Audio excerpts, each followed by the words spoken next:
السلام علیکم ورحمۃ اللہ وبرکاتہ۔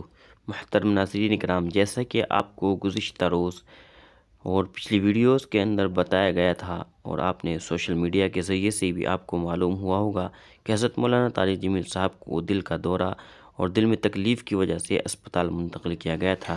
آج ان کے بیٹے مولانا یوسف جمیل صاحب کی ایک ویڈیو آئی ہے اور اس میں وہ لوگوں سے ایک اپیل کرتے ہوئے نظر آ رہے ہیں اور مولانا کی تازہ حالت کیا ہے اس کے بارے میں بتا رہے ہیں۔ آپ اس ویڈیو کے دیکھیں اور ویڈیو کے بعد اپنی رائے کا اظہار ضرور کریں اور مولانا کے لیے ایک دعا یا جملہ کمنٹ میں ضرور تحریر کریں۔ جی السلام علیکم ورحمۃ اللہ وبرکاتہ۔ ایک تھوڑا پریشانی والی خبر تھی، الحمدللہ اب نہیں ہے۔ آپ سے شیئر کرنا تھا، آپ سے عرض کرنا تھا کہ آپ سب جیسا کہ دیکھ رہے ہیں سوشل میڈیا پہ کہ اس وقت والد محترم مولانا طارق جمیل صاحب کینیڈا میں موجود ہیں۔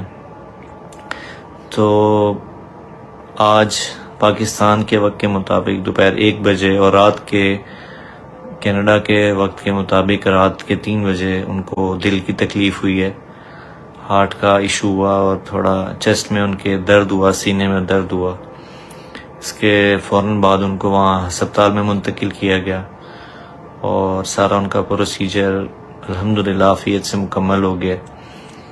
تو اس وقت الحمدللہ وہ بالکل ٹھیک ہیں، سٹیبل ہیں، لیکن ابھی تک ہاسپٹل میں ہیں۔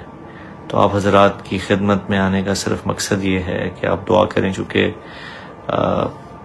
آپ کو پتہ ہے ایک اپنے گھر سے دور ہونا، فیملی سے دور ہونا، ہم لوگ یہاں ہیں وہ وہاں ہیں، تو یقیناً یہ تھوڑا پریشانی کا باعث ہے، لیکن الحمدللہ اللہ کا کرم ہے کہ وہ سٹیبل ہیں۔ تو میڈیا پہ آپ کو پتہ ہے مختلف افواہیں پھیل جاتی ہیں، سوشل میڈیا پہ خاص طور پہ، اس لیے میں خود حاضر ہو کے مناسب سمجھا کہ آپ کی خدمت میں عرض کروں کہ آپ سب جتنے بھی بہن بھائی میری بات سن رہے ہیں، آپ سے دعاؤں کی درخواست ہے کہ آپ دعا کریں کہ اللہ تعالیٰ ان کو مکمل صحت یاب فرمائے اور خیر و عافیت سے اللہ تعالیٰ ان کو پاکستان، ان کی واپسی جو ہے وہ خیر و عافیت سے ہو جی انشاءاللہ۔ اللہ آپ سب کو بہت خیر عطا فرمائے۔